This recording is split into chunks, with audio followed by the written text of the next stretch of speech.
My name is Klaus Biegert and I welcome you all.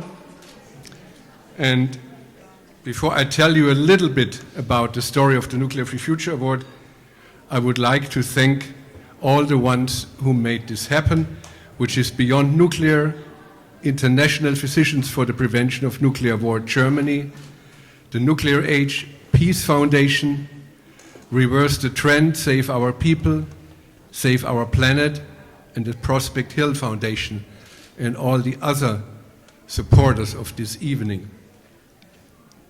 And especially I like to thank Linda Gunther and Chuck Thompson and Molly Hurley, because they were, you always need people who run, and there was a lot of running.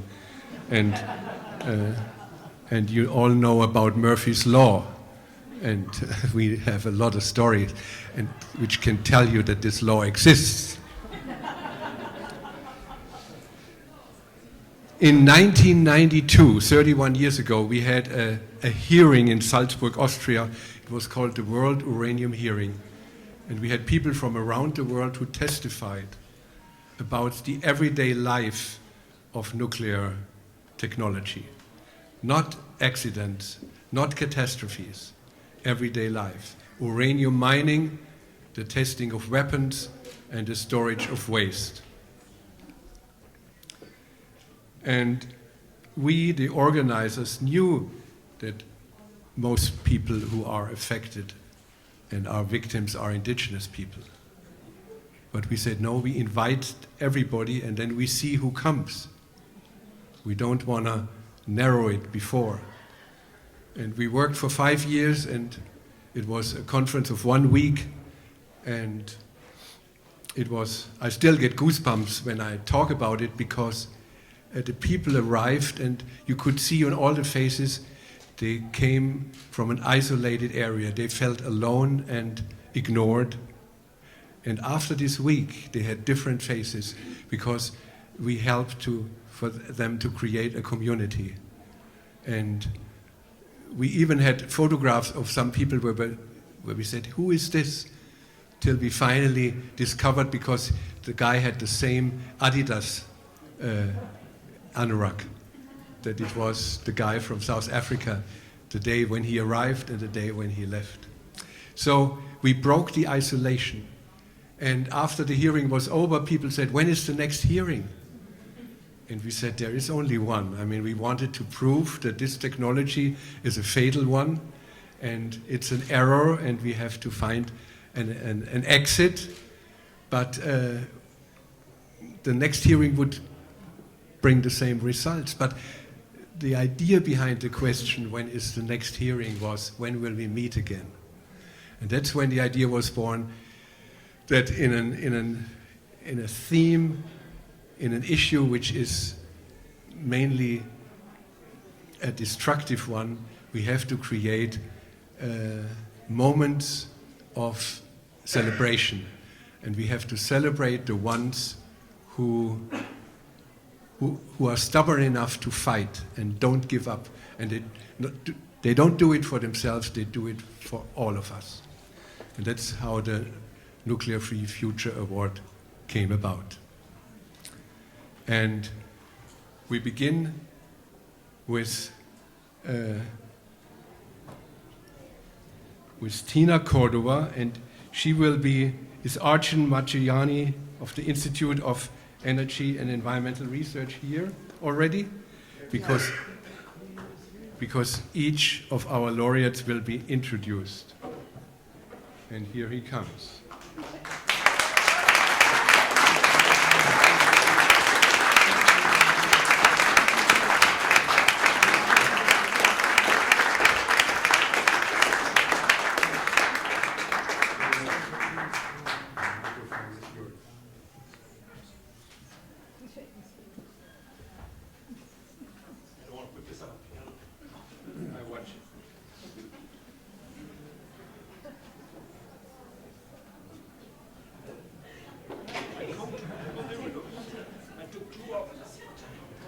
We have Ida here for taking coats. Wasn't supposed to be a comedic act. I'm really honored to be here. Thank you to the Nuclear Free Awards, IPPNW and Beyond Nuclear. I'm very honored to be presenting this award to Tina, who is in the tradition of great people who create community and locally and globally. I came across this issue in 1985 about the Trinity test and the damage it had done. As I was researching the decision to bomb Hiroshima and Nagasaki in the National Archives, and I also was looking for something else, why Germany was de-targeted in 1943. What was the reasoning? And it wasn't about race. It was very interesting.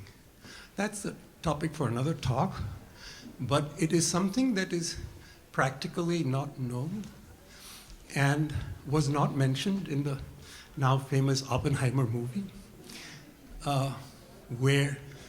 which in my opinion was very poor history. It was a nice movie about Oppenheimer in some ways, was extremely poor history, including the fact that Germany was de-targeted in 1943 when it was supposed to be all about Germany, 2 years before the end of the war.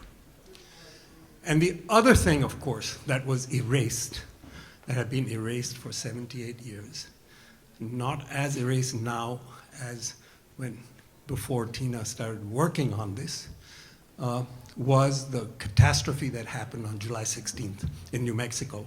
And now we know in other parts of the country as well, but especially in New Mexico. In 1985, I came across Stafford Warren's memo. Stafford Warren was the chief of radiological safety, and it was all there. The catastrophe was all there. 4 days after the test, radioactivity lingering in the air, not near Alamogordo, but 200 miles. So 200 miles north and northeast, easy to figure out on Google Maps. It includes most of the populated areas of New Mexico, north of the test site, northeast. But really the winds went in all directions. And the recommendation of that test was that essentially acknowledging a radiological catastrophe but protecting the military, because Stafford Warren was a doctor and a colonel, and that you should not conduct a test like this within 150 miles of human habitation, which was violated in Nevada, and of course it was violated in the Marshall Islands. And so the one lesson that could have been learned to protect people was deliberately violated in the selection of the Nevada test site and in the selection of the Marshall Islands. But I want to speak briefly about one thing that I think Tina's work has brought to light in a real way that is still an unresolved issue. Besides the non-recognition of the downwinders and all the cancers and all the diseases, is the question of what happens to pregnant women, to children, and to fetal development on exposure to radioactivity, and are there multi-generational effects? Now, we have known that women who have radioactivity in their bodies, for instance, due to fallout, or living near a nuclear power plant or a nuclear weapons plant, even though they are not pregnant, if they become pregnant afterwards, there are measured ratios of the radioactivity in the fetal tissue to the radioactivity in the maternal tissue by radionuclide, starting with the lightest radioactive material, tritium, which becomes radioactive water and crosses the placenta. But I was surprised to read in this table that plutonium crosses the placenta. Of course, strontium and cesium cross the placenta. There's a long table, and it gives you ratios in the fetus if it's in the mother before pregnancy and if the mother ingests during pregnancy. When have we known this? We have known this since at least the 1980s, because that's when these ratios were published. We have also known since the 1980s that the survivors of the bombings of Hiroshima and Nagasaki, who were pregnant at the time and who did not die and whose babies did not die, but who delivered their babies and whose babies survived past 1950 when the studies were done, that they had severe neurological damage with no lower threshold for the dose at which the risk appeared. And I'll end by, I think Tina's work and her focus on her community and the cancers and the multi-generational impacts is so important. And the community's voice has been so ignored, not only erased as a matter of fact in a movie, but by the establishment. The dose reconstruction that was done by the government did not take into account the simple fact that you could get from talking to Tina. People collected water on their roofs in barrels. If there were fallout on the roof, it would wash into the barrels, and the bottom of the barrels would collect radioactivity. And even after the radioactivity was washed off, you would have radioactive water. I don't know what happened to those barrels. They're probably in some landfill somewhere, or those roofs. And the sheets outside in which babies slept that were radioactive. All of these issues I've tried to call attention of the nuclear establishment. We wrote a long letter in 1999 saying, pay attention, signed by 100 physicians, scientists, and activists and community leaders around the world. No, we'll do it later, was the response, officially in print. And 24 years later, I wrote, in 23 years, in 2022, I wrote the same letter practically to the National Academy saying, where is it? Here's all the evidence. Why haven't you done it yet? I haven't received an answer. But I think a technical voice is not powerful. I think what Tina has done in her community in Washington and worldwide in solidarity with all the people who have suffered, I can't think of, I know my friend Dan is going to be honored. I miss him so much. He was one of the reviewers of my 1985 work, actually. Our work goes back more than 4 decades. But I can't think of anybody on the matter of radioactivity and nuclear weapon dangers who deserves this honor more than Tina, who has called attention to some of the most neglected aspects of the nuclear age. Thank you, Tina, for what you've done.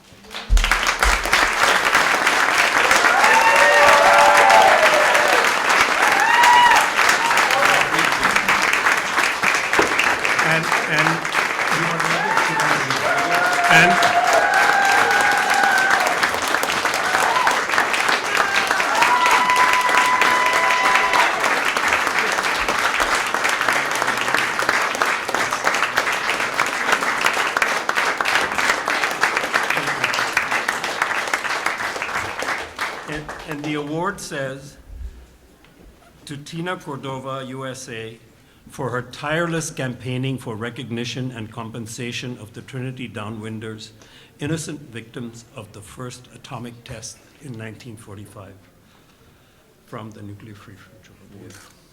And the award, the 3 awards are outfitted with $5,000 each, money we collected from many sources.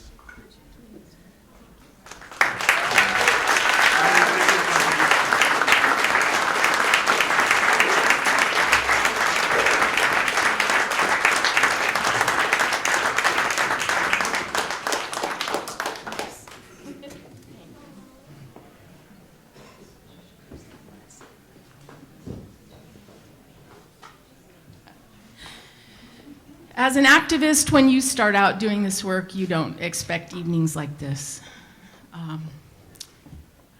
First of all, Arjun mentioned a 1985 piece that he wrote. It was featured in the local newspaper, an op-ed. I read that, and it affirmed what I always knew. It affirmed what I had seen going on in my community. It affirmed what I had been talking about, but what no one had been listening to. And it gave me the courage, actually, and the conviction to move forward as an activist to do this work. And so I owe a great deal of what I have done and achieved to the writings of Arjun. And Arjun and I spoke about this briefly today. And he said, why had no one ever brought up Stafford Warren's memo that was declassified way before Arjun read it? And I said, and why hadn't anyone ever made a big deal about it? And I said, Arjun, because nobody saw us 78 years ago. Nobody saw us before you read that memo, and no one ever had the guts or the courage to bring it forward the way that Arjun did. And why? Because Arjun has always seen these injustices and made them into issues and recognized what they are.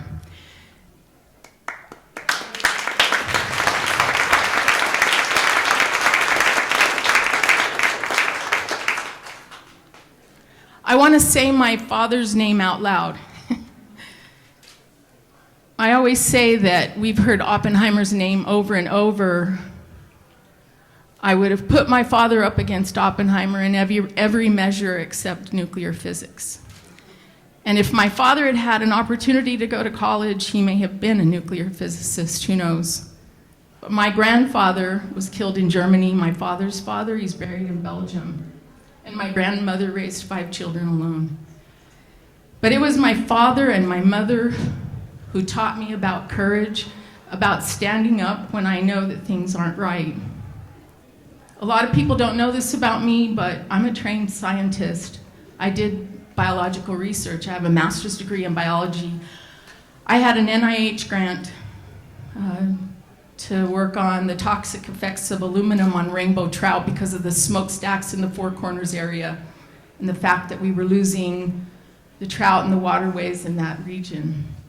I also went to medical school and studied medicine for 2 years. I fully intended to be a physician and go back to Tularosa, my little village, and set broken arms and deliver babies, but I had a big change in life. I went through a divorce and I was a single mom, and I had to figure out a way to support myself and my son. And people underestimate me all the time because I look like this. I'm a brown woman, right? So people underestimate me all the time. But I will tell you all that the conviction that I learned in my community, where people die on a regular basis, where we attend to each other even when we're sick ourselves, where 2-year-old children are having their eyes removed to eye cancer, where 11-month-old babies are going to Houston for chemotherapy, and we're holding bake sales and enchilada suppers, and we have garage sales so that we can, as a community, raise enough money to make sure that these families have what we want.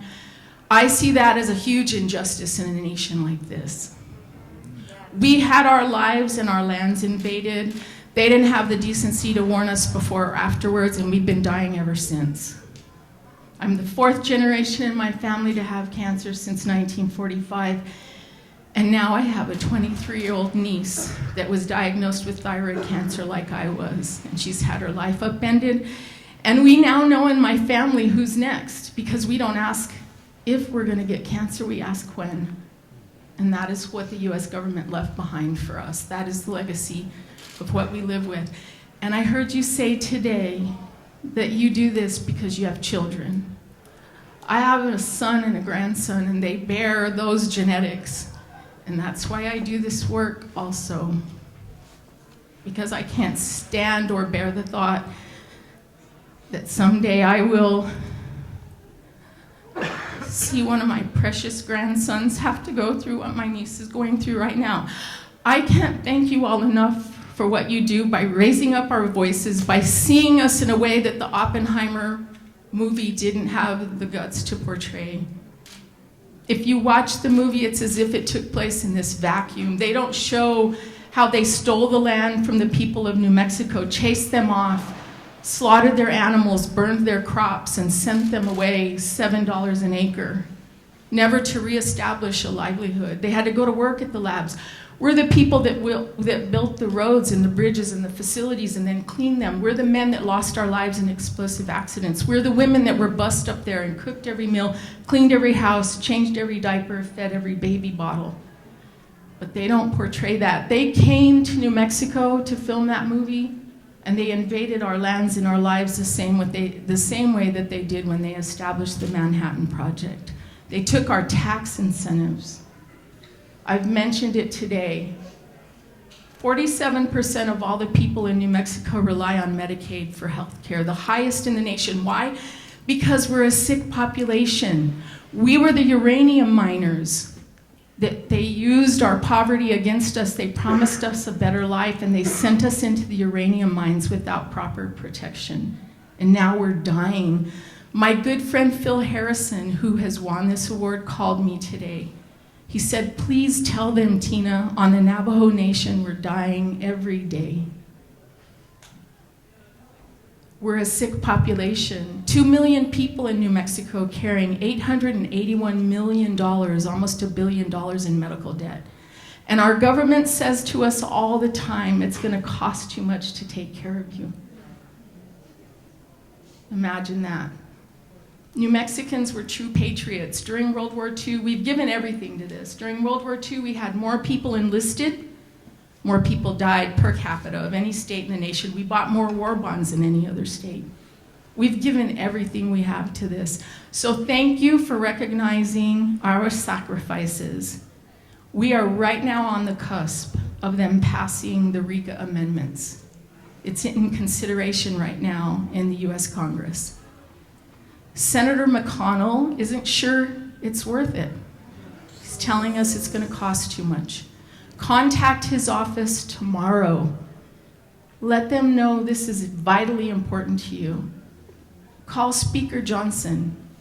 We have amazing bipartisan support for this right now. We have Senator Hawley from Missouri going out there publicly saying, either pass this or I will hold up the NDAA. We have Jim Jordan clearing the way in the House for this. It's the right thing to do. And so again, I want to thank everybody that came together to put this wonderful event together for us tonight. I want to thank everybody that considers the work that we do day in and day out as volunteers worthy of this kind of an honor. And I want to just say to my brothers and sisters from across the world who look just like me, you could be my daughter, who look just like me. We have to stand together as one voice. We have to make sure people know all over the place that we were marginalized, that they robbed us of our pursuit of peace and tranquility and a life free of this burden. Thank you so much.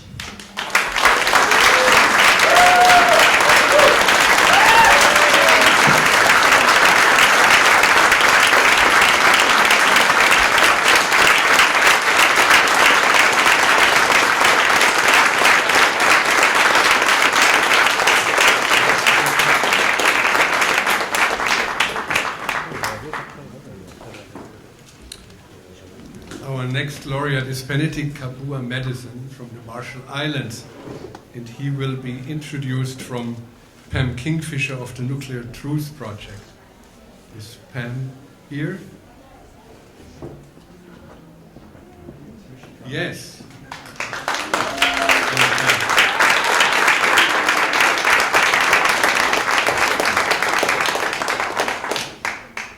I'm here, but I'm already a little weepy. Good morning. I'm so honored to be here tonight. I met Fox a long time ago with the uranium hearings out of Oklahoma when we were shutting down 23% of the world's uranium supply at Kerr-McGee, thanks to Arjun and so many others in this room. Chuck, a lot of us worked together back then. I always joke, I was born and raised at the Hanford bomb plant. My dad started in 1943. And I always joke and say, oh, I'm a daughter of plutonium. But once I start meeting Hibakustas and all of the other bombed nations, besides the native nations in our country they bombed, and indigenous and just communities that we bombed here, I didn't realize so many nations, again, were just bombed by us. And so it's a real honor to be working with Benetick, to be able to be here tonight with you to introduce him. And again, it's just a real honor. It's been a lifetime of work for me of understanding what my dad did, what our government has done, and how far all of this evil has penetrated. So that's, I guess, why I do this work. But on to Benetick. There's better things to talk about tonight. As most of you know, Benetick is the executive director of the Marshallese Education Initiative, which MEI, of course we love our acronyms, a nonprofit based in Springdale, Arkansas, not that far from me and the Cherokee Nation and a lot of other nations. So we welcome the Marshallese people to our area in the Ozarks. They migrated coming out of into Arkansas when he was 6, but he was born on the Hinamoeura Atoll. And we've seen all the information that we're now learning about the bombing of the atolls and how dangerous that is. His work at MEI includes leading efforts to raise awareness of the biological, ecological, and cultural consequences of the nuclear testing legacy on the Marshallese homelands, as well as the impact of climate change. Previously, he worked at the University of Arkansas for Medical Sciences as a community health advocate and remains active in addressing health disparities. He's committed to raising Marshallese educational attainment levels and is personally pursuing a degree in political science at Arkansas State University. I've had the pleasure of working with Benetick the last 3 years through our Nuclear Truth Project Protocols project. So many Zoom conversations, sharing our stories of colonialism and environmental contamination, cultural loss, but also cultural revival and cultural hope. And I think that's what I just have to say, folks. Our future is in good hands. The next generation of leaders are ready. Please congratulate Benetick with me.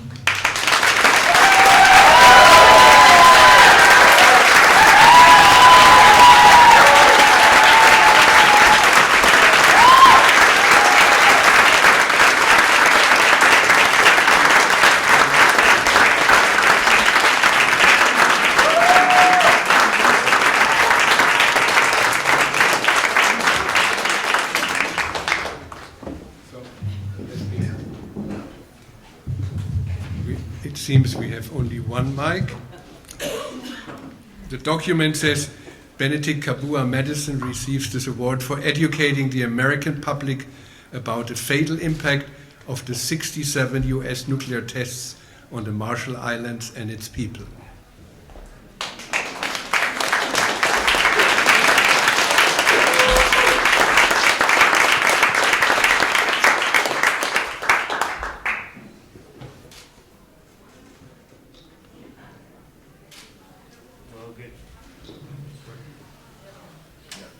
Good evening, everyone.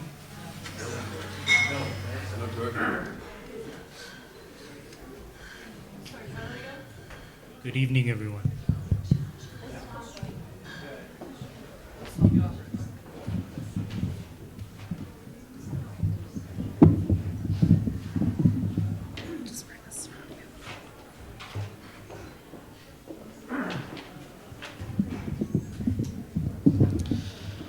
Thank you, Pam, and thank you for the amazing work that you do.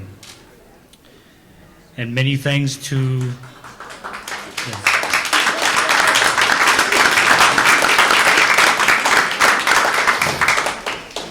I've prepared a statement because I didn't want to stand here and cry for the next 10 minutes.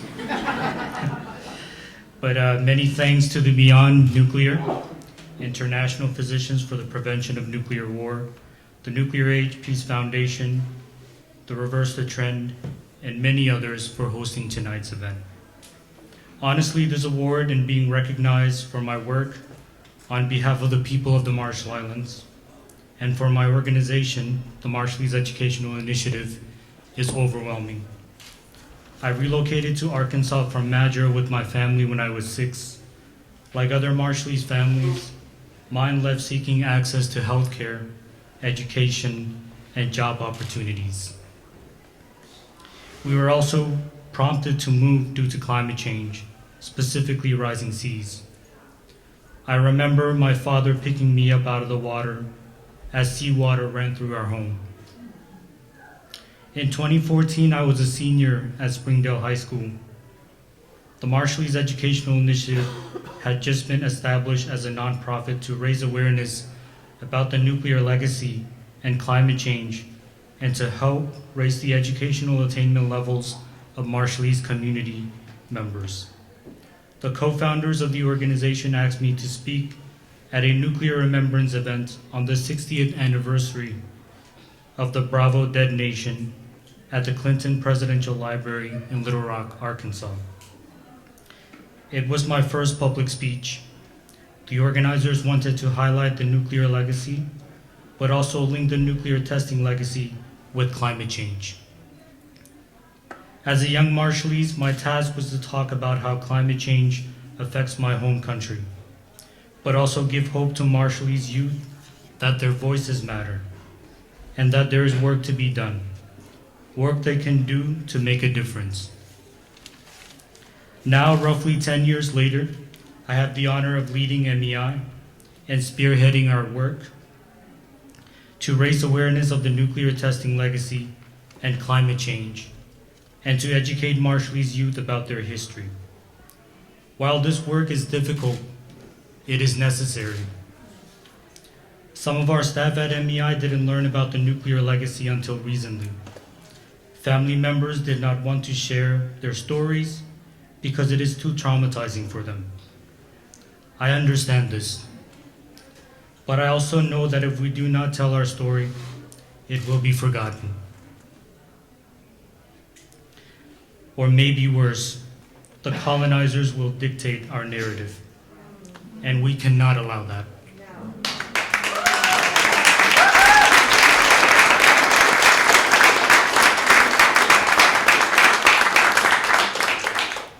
I want to thank the jury that selected me for this award. I am humbled by it, and I accept it not just for myself, but for all the staff of MEI, my family, and my ancestors before me, and all Marshallese people. I also accept this for all Marshallese activists, both old and young, who share our story in hopes that others will not have to experience the same consequences of nuclear weapons. And I accept this for all Marshallese youth, and I want them to know your voices matter. There is work that needs to be done, and you can make a difference. Because if one thing, our elders and our ancestors were discouraged from using their voices during the US nuclear testing period in the Marshall Islands. And for all of you here, for the 2MSP, and those who are not able to make it, thank you for all that you do, and let us continue this important work toward a world without nuclear weapons. And for my fellow laureates, best wishes and congratulations. Pamoy, thank you.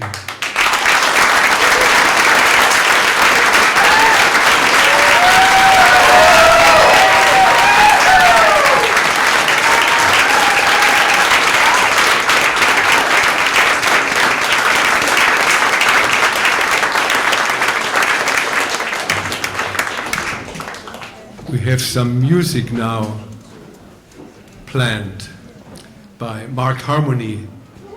Are they here?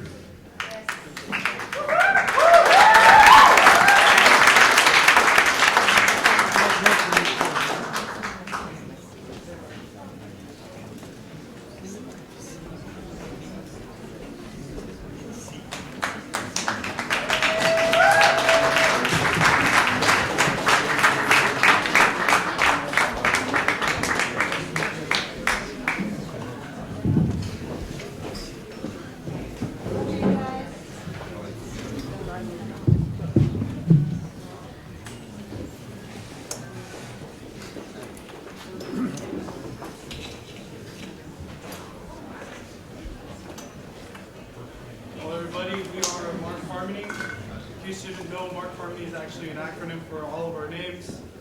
I'm Matthew, this is RC, this is Reagan, this is Cairo. Been together as a band for about 4 or 5 years now. Yeah, we're gonna sing a couple songs for you guys. Hope you guys enjoy this. First one's called "Go Sweet Marshall Islands." If you were at the event last night, you know you heard it.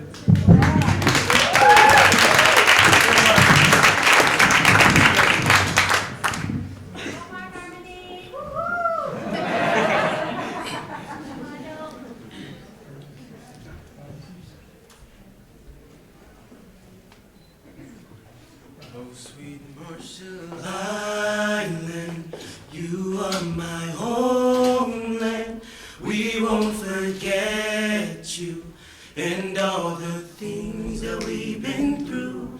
Marshall Island, you where we came from, the one who made us into the people that we are. Back in 1946, they dropped the bomb. Now they're making beers called Bikini Atoll. Before the bombing, it was such a peaceful land, filled with waters and kids playing with the sand. Now they're criticizing us all. Radiation made of bodies, skinny and small. Through it all, we stood tall. Listen to the message of this sweet Marshall Island. You are my homeland.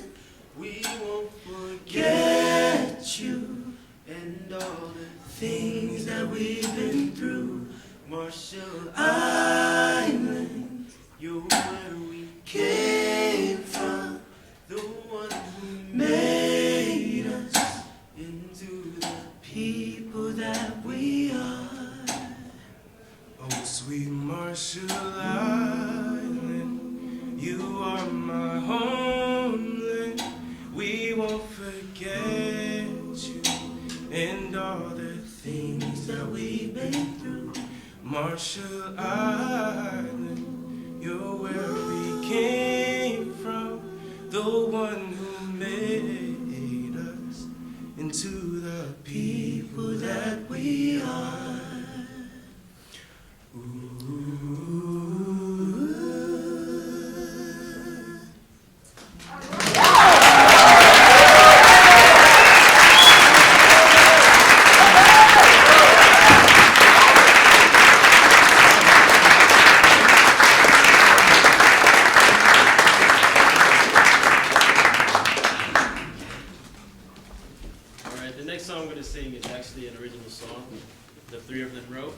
On a trip they went to the Marshall Islands. I didn't get to go because I was working. But I did support him from afar, and this song is amazing, and I hope you guys enjoy this one. Sorry, that's the last song. Next song is Latuma's Marshallese song, so I hope you guys enjoy this one.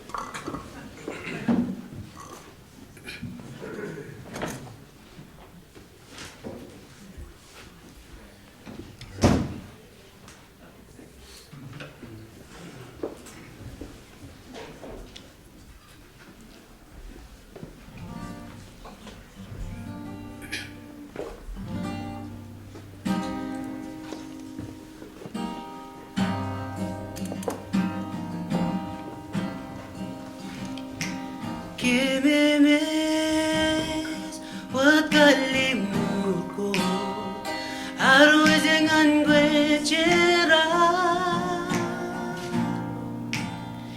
ilo kumbalani ilo sago lagija ilo latuma latuma latuma kimimis wakalimu arwajangan gwechera ilo kumalani ilo sabo lagije ilo latuma latuma latuma kimimis wakalimurko arwajangan gwechera Ilo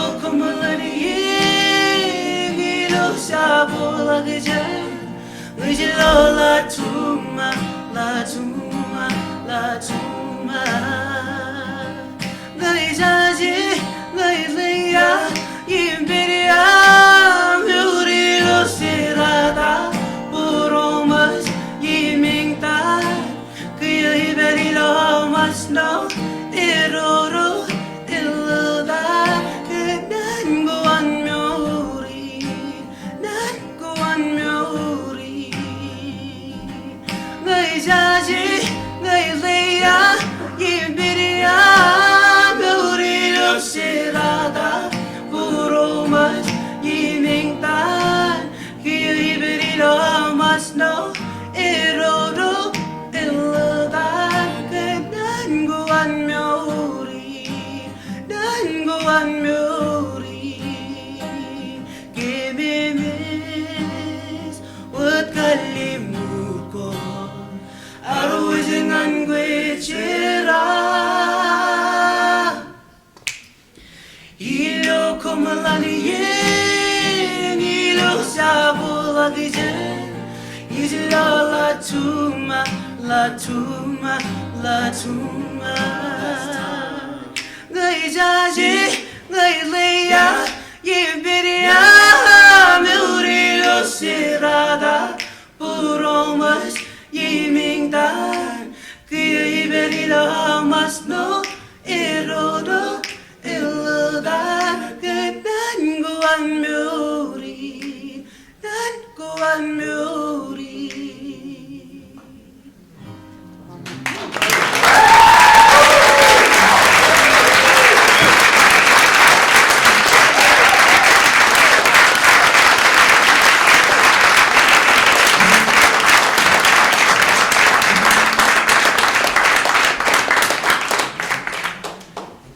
So the song I was talking about before,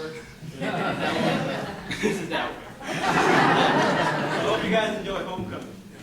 This one's an interesting one. First time going back home, trying to articulate that into a song. So hope you guys enjoy.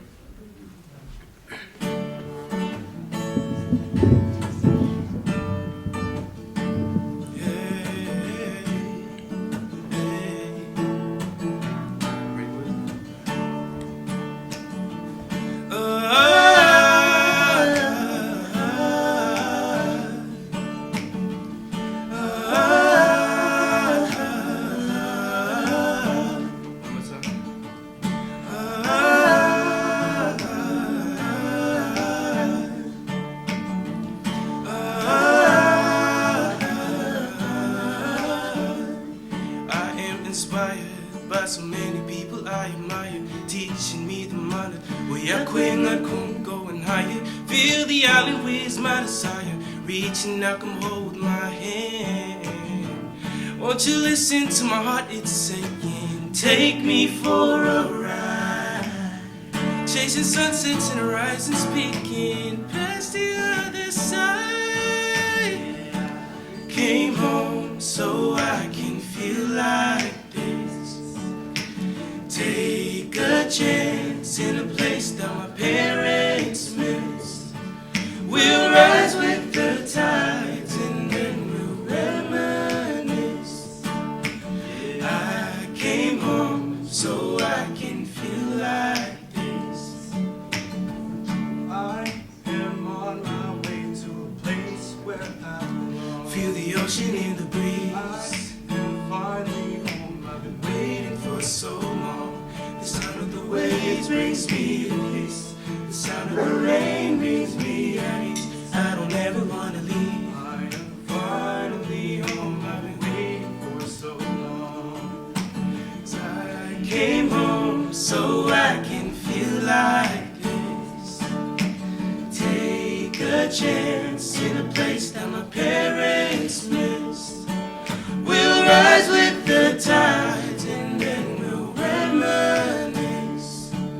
'Cause I came home so I can feel like this. The peace of my heart, the peace of my soul is why the espero na ilang kainan. Yakwengan gong katsyozo, pamunulan manis que meurinar se ya fueron del llega more we will join our good that's home sweet home. I came home so I could feel like this. take a chance in a place that my parents. Oh, I came home. We'll rise with good times and then we'll reminisce. No, but Came home so I could feel like this.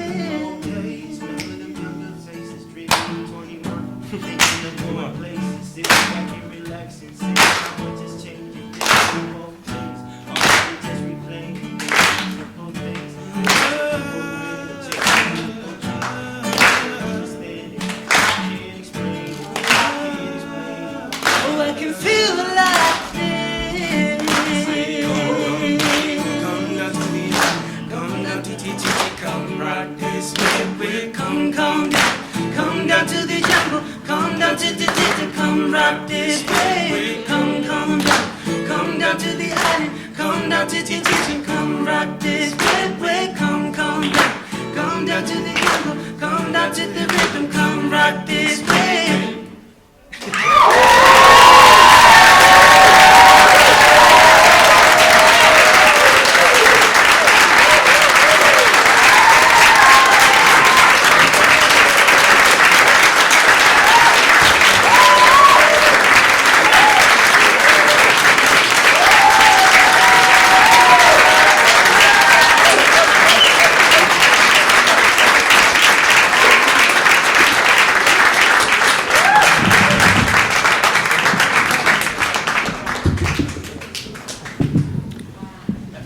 I would like to acknowledge the presence of two earlier recipients of the Nuclear Free Future Award, which is Libby. I always have problems. For me, you are the Mrs. Nuclear Hot Seat.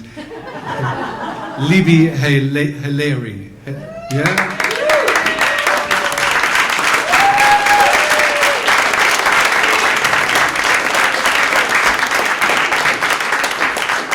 And the other one is from Austria, Alexander Kment.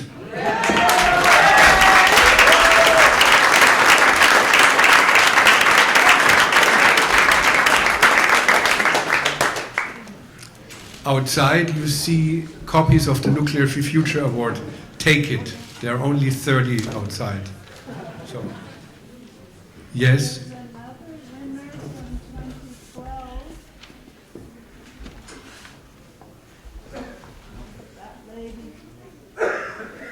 Did I?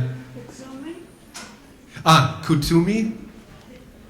Oh, I forgot Kutsumi.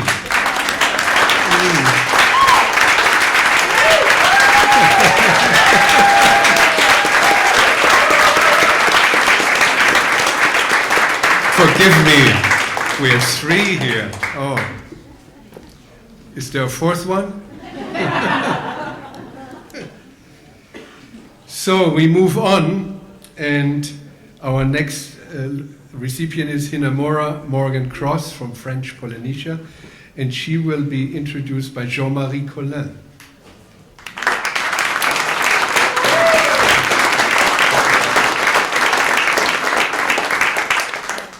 Well, what an incredible moment. This song was just fantastic and give a lot of energy, and it's really what I love. And this meeting of the TPNW, love, diplomacy, action. So really thank you a lot for this evening. It's a real honor for me to be here on this stage with these incredible people who fight for the land, who fight for their family, for their future generations. Thank you a lot for your fight. France decided early in the 60s to realize nuclear tests in Polynesia, on the atoll of Moruroa and Whangatōwha. French nuclear complex always lied. They lied all the time.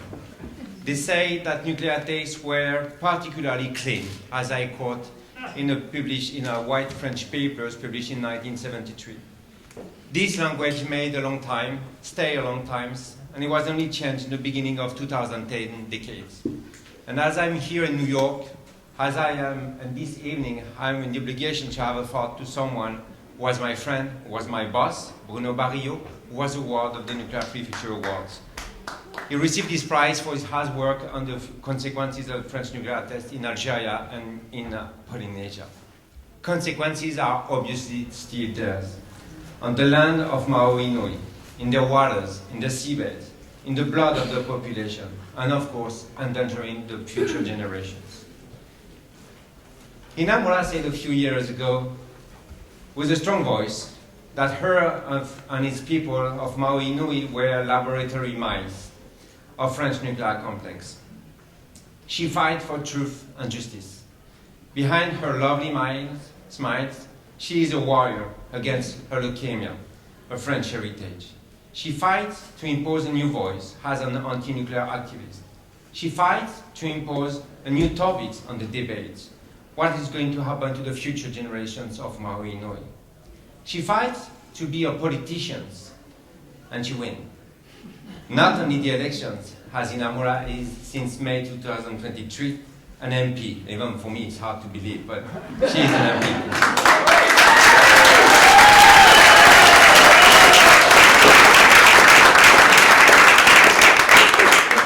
She fights to obtain the unanimity to a resolution inside the French Assembly of Polynesia, a strong resolution to support the TPNW. As ICANN France Director, it's a real honor to me to give to you as an activist, as a politician, as my friends, the Nuclear Free Future Awards. Please give a big applause to Ina.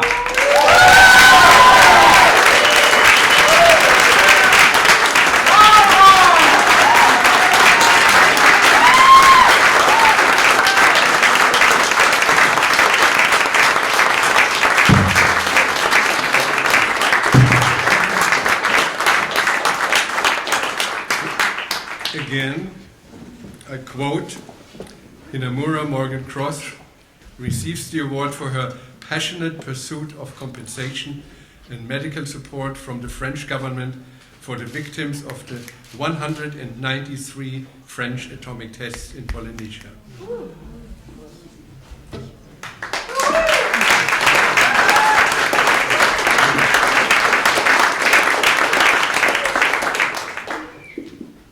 Hello, everybody. Thank you, Jean-Marie, for recording because I have to send it to French Polynesia. So, je fais un grand coucou à toute ma communauté polynésienne et je vous remercie pour votre soutien depuis autant d'années. First of all, I have to tell you, that I might cry during this speech. And that I also have the gift of making people cry in my speeches, so I'm so sorry. During a side event this afternoon in conference room A, there were some people who were there. I made a lot of people cry, even men. So ladies, tonight for this speech, I really hope your mascara is waterproof, as mine. And gentlemen, I think that a man who's crying is very cute. So, just cry. Before the word of thanks, I would like to share with you the moment I learned that I was going to receive this award. I was at the Assembly of French Polynesia, where I was elected in May 2023, 8 months ago. My involvement in politics aimed in having more power in the nuclear advocacy, and it started at the first MSP last year in Vienna.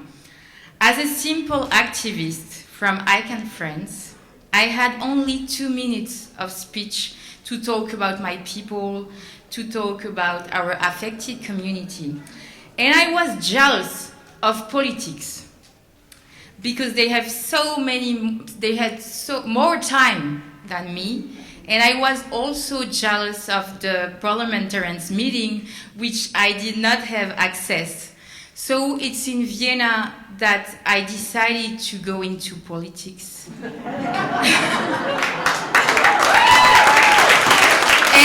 I came back to my country, and I applied for the election. And this year, thanks for my new parliamentarians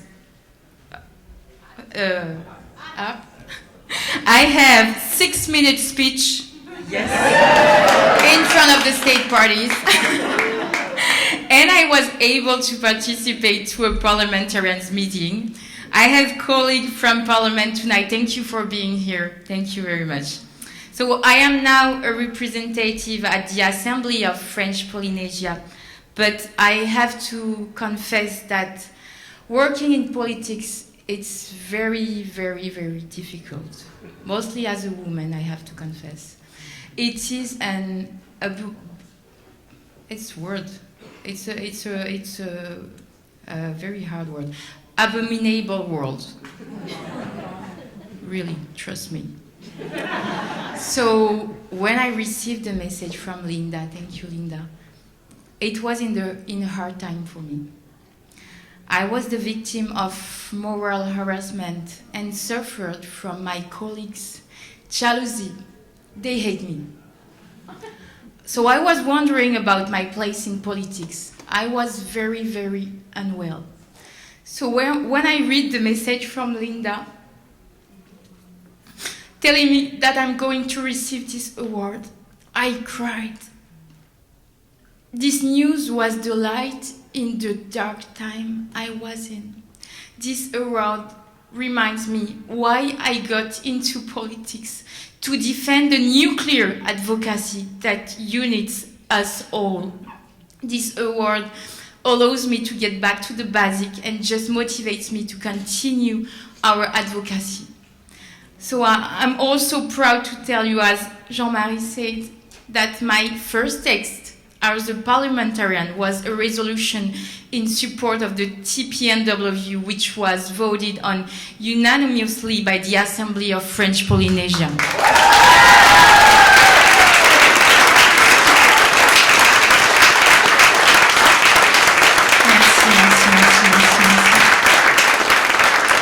Before moving on the words of thanks, I of course have a thought for all the people who have been victims of nuclear weapons around the world, and a thought for all those who have campaigned and who continue the fight. A very special thought to Bruno Barriot, who died, but who contributed to the recognition of the harm suffered by my people, and who 13 years ago in 2010 received this prize. Thank you, Bruno, for what you did for us. I thank very much those who contributed to this award. I would like to thank all the people and states who contribute to the development of the TPNW and who are working towards its universalization. Thank you for this treaty full of humanity and hope for a better future. Then Jean-Marie Collin, my friend from ICANN France, with whom I collaborate enormously and who opened the doors of ICANN to me. I thank you a lot. My parents for the education that they gave me, and all my family for their support. Thank you. My husband, Hinamoeura Morgant, who is my pillar of strength, my support, my shoulder to cry on.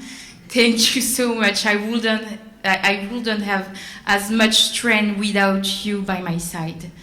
And the best for the end, I like to say that beyond being a woman, I'm above all a mother who thinks about the future of her children. So to those who give meaning to my life by their birth, those who give me the courage to fight for justice, my boys, Anapanui and Marunui. Mom, thanks you a lot. My love for you is immeasurable, and this is what pushes me to continue to campaign tirelessly for the recognition and reparation of the impacts of nuclear, and to campaign for a world free of nuclear weapons. Thank you very much.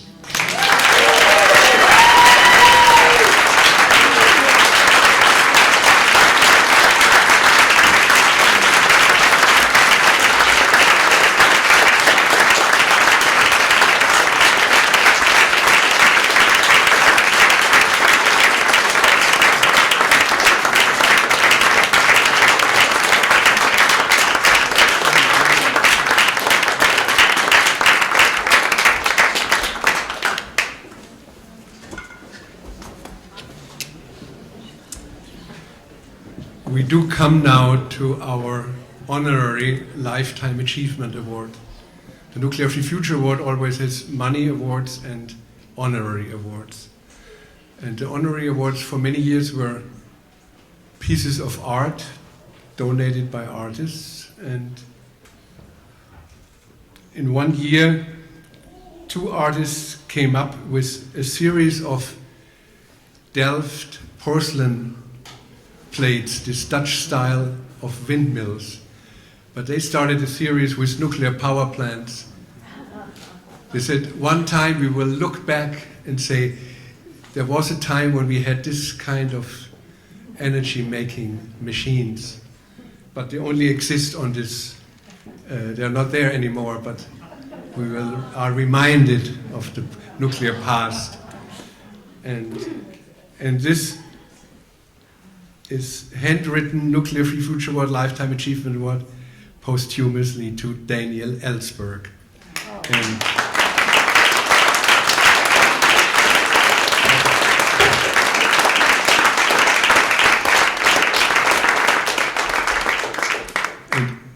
his son is here, Robert, and Amy Goodman from Democracy Now!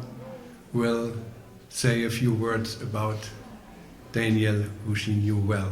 Hello, Amy.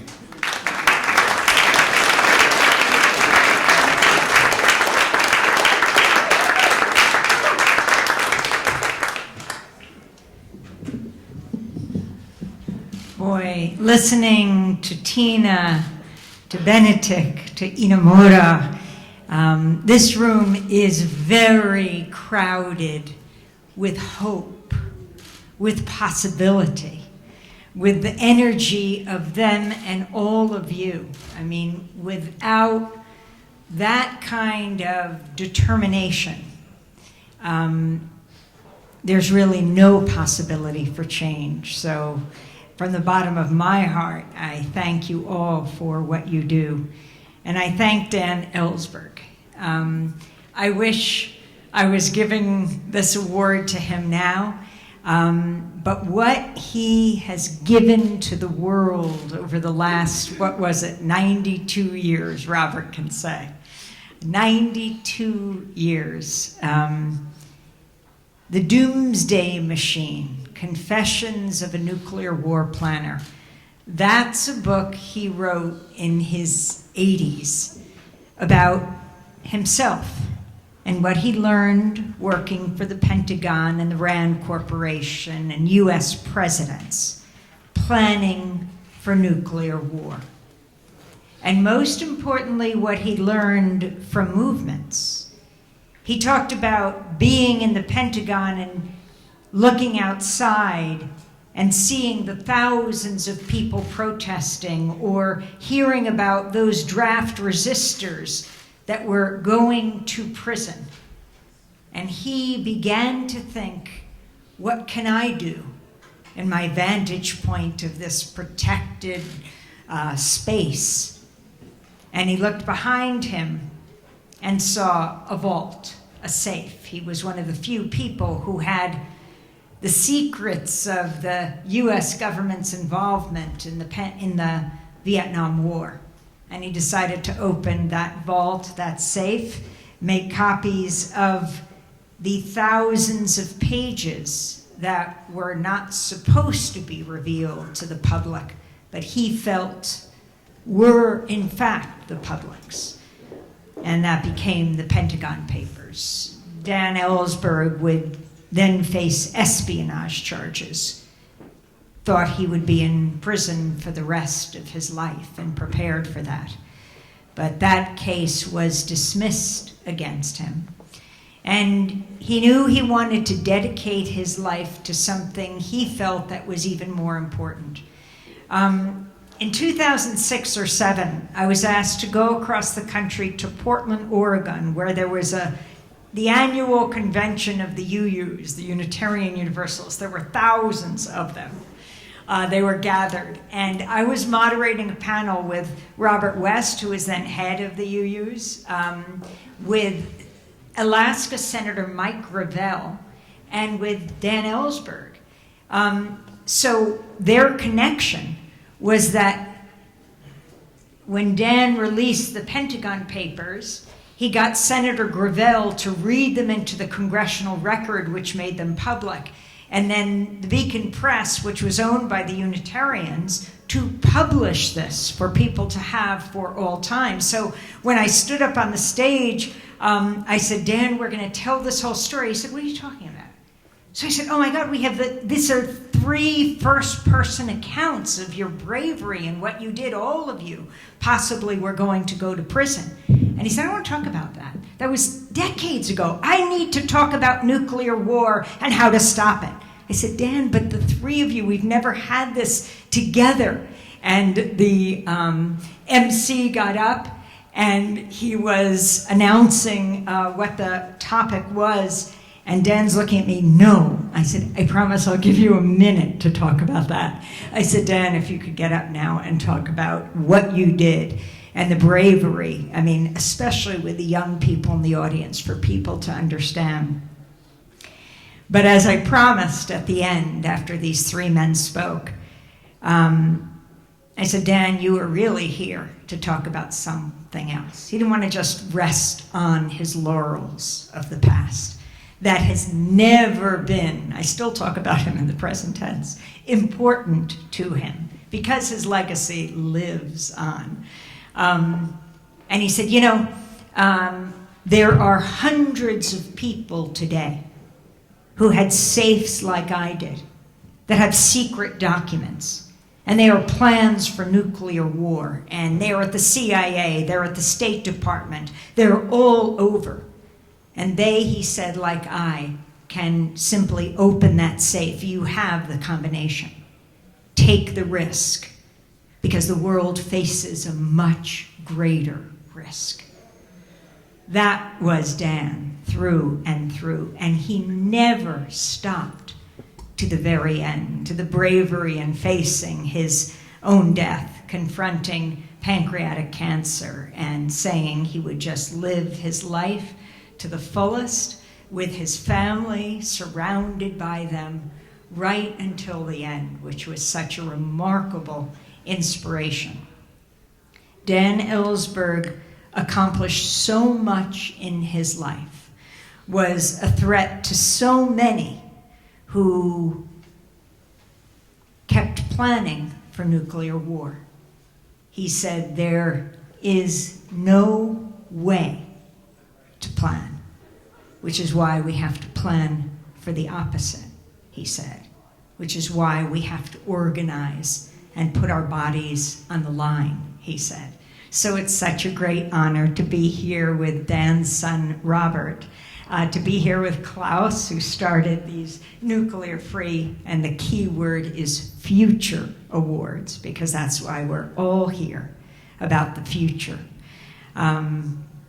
So if Robert would stand up. I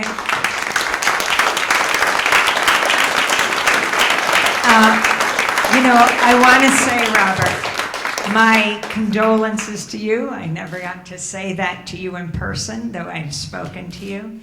But I don't think condolences is really the right word. I mean, how amazing it is. You clearly carry the mantle of your father and then pursue his dream in your own creative way and what you've done in your life. And it's such an honor to be able to just say thank you for sharing him with the world.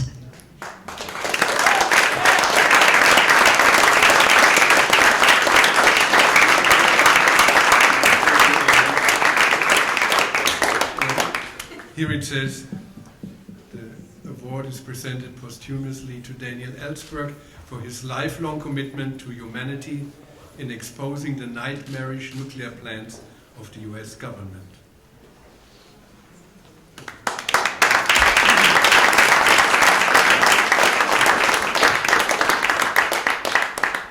Thank you very much, Klaus. Amy, you hear me all right? I'm very honored to be here this evening on behalf of my father, represent our family. I too wish that he could be here to receive this award in person, and he would acknowledge his gratitude and humility before the courageous heroes who have spoken before. And thanks to Amy Goodman, whom he loved and admired so much. I think he probably appeared on her program more than any other. In fact, it was one of the last interviews he gave was with Amy. And I will say, in light of your story there, that he was frustrated by that interview because Amy wisely, it was a wonderful interview, and she wanted to run through, let's go through your career and let's talk now. And afterwards he wanted to talk about the nuclear situation. She just wanted to talk about the past. That's not what I want to talk about. I want to talk about the dangers we're facing right now. And that was the message that was first and foremost on his consciousness, even at the very end. My father was not really very interested in awards and memorials. But I think this award in this company would be meaningful because it's not just to honor him, but an assurance that his memory and his message will continue to inspire and fuel the ongoing struggle for a world without nuclear weapons. Almost all of the obituaries and tributes that followed his death in June focused on his role in releasing the Pentagon Papers, and thus his contribution to ending the Vietnam War. But they almost entirely overlooked the principal preoccupation of his life, and certainly the work of his last 50 years, that is, doing everything he could to avert the danger of a nuclear war. That preoccupation preceded by many years his engagement with Vietnam, though it initially took the form of his work as a defense analyst, or as he would later term it, a nuclear war planner. Beginning in the late 1950s, immersed in Cold War ideology and equipped with the highest security clearances, he believed that the greatest way to prevent nuclear war was through deterrence, and he felt this was work of the highest importance. But as he delved deeper and deeper into the nuclear war planning system, he came increasingly to see it as a kind of madness and evil that must be unmasked and dismantled. Though it drew on the work of brilliant minds, this ingenuity was fatally detached from any conception of the real consequences of plans and threats to launch nuclear weapons, and as we've heard today, on the actual human costs on people around the world impacted by this planning. One of the critical turning points for him came in 1961 when he was shown a document from the Pentagon indicating the expected fatalities that would result from their existing plans for nuclear war, which involved destroying every major city in the Soviet Union and China.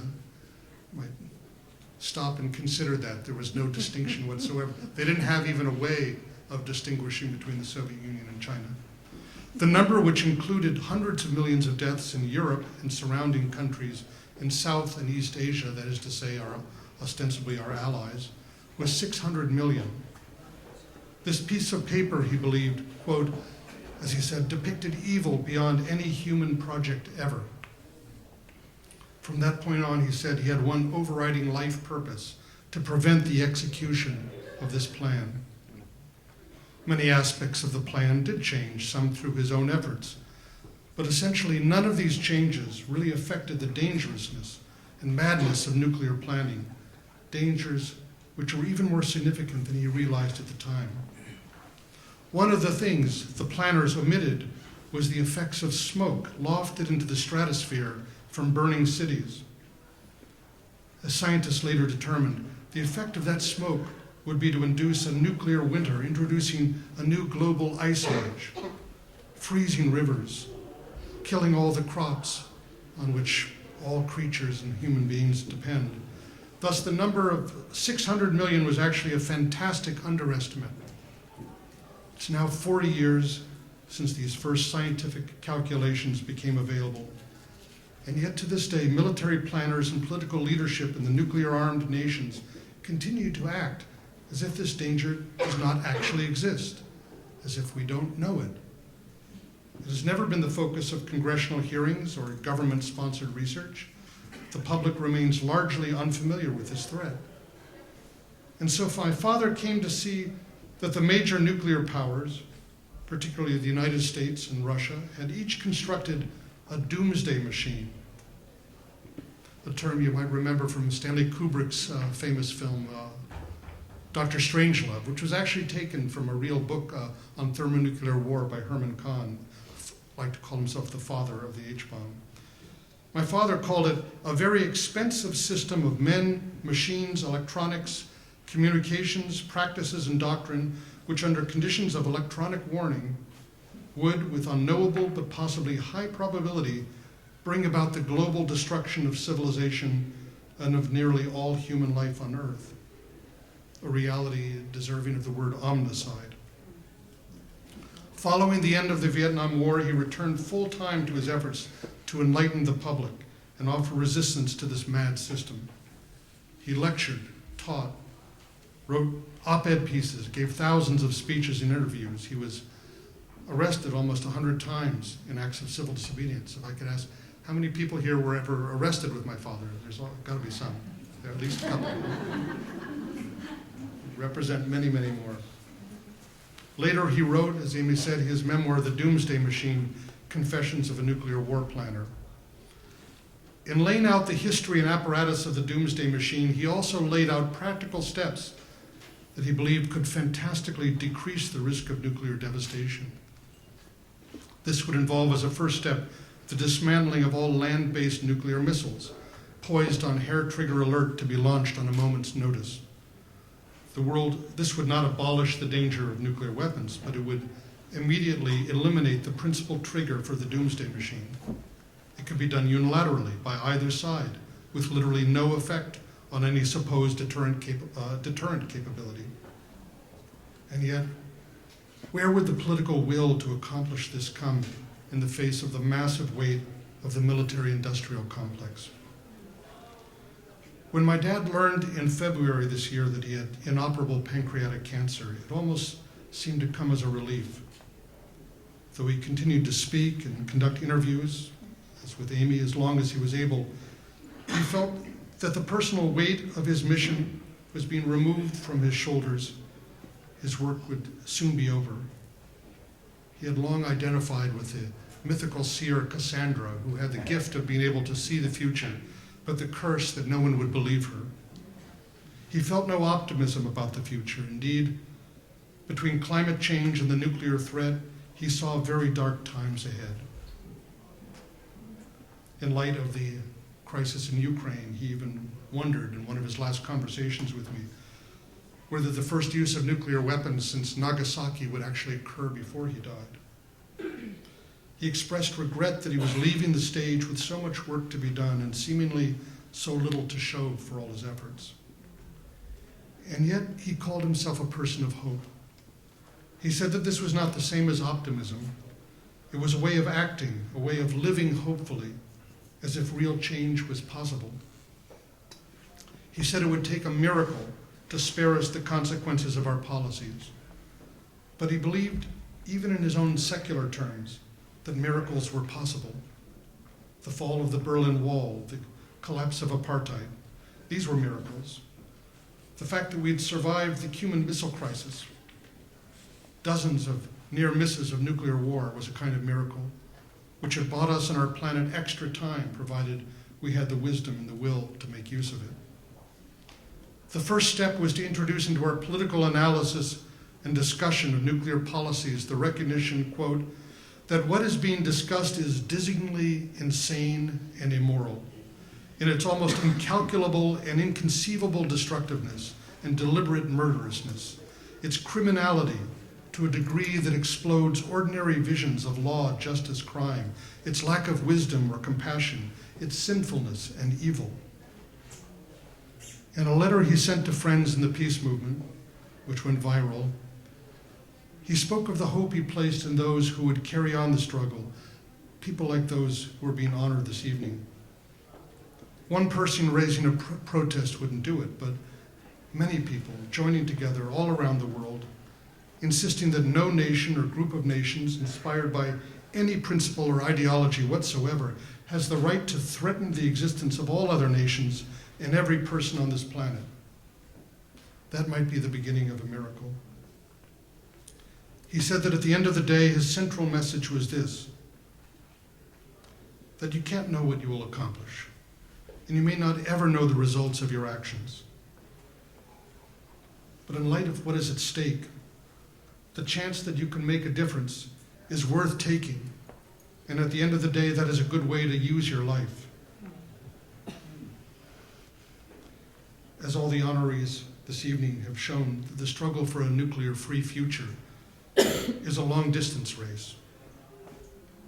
You'd be very grateful to be remembered by those here tonight who were part of what he called his tribe, the truth-tellers, the peacemakers, the resistors who care about the others, and who are prepared to do what is in their power to choose life and affirm the possibility of a different world. He said that if he had a memorial, he would want it to read, "He became part of the anti-Vietnam War and anti-nuclear movement." His greatest honor was to be counted as part of your movement. And his last wish for his friends and comrades, which would include all of you here tonight, was this: that at the end of your days, you will feel as much joy and gratitude as I do now. Thank you very much.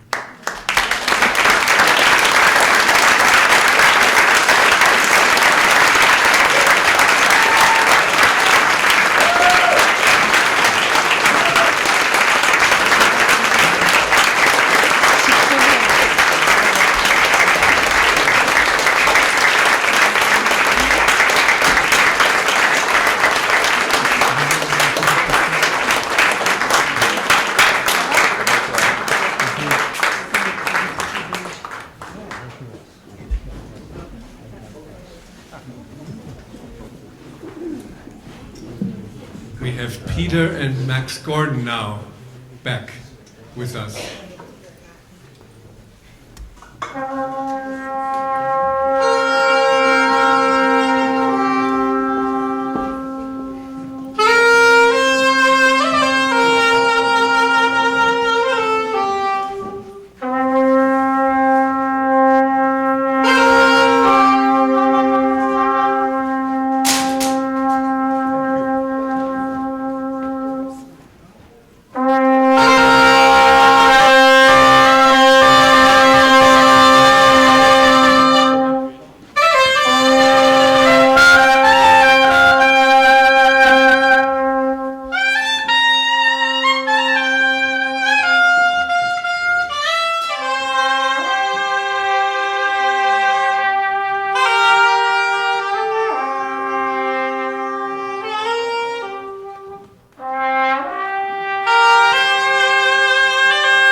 hard to believe, but the evening is over.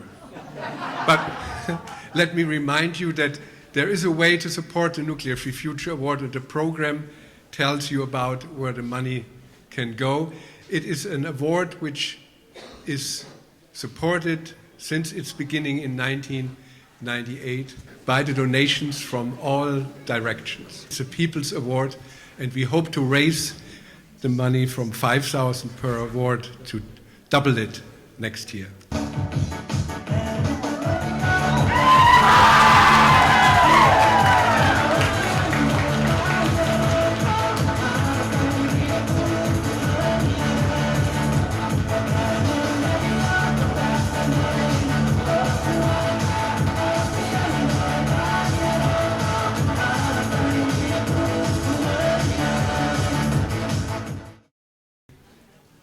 By 1998,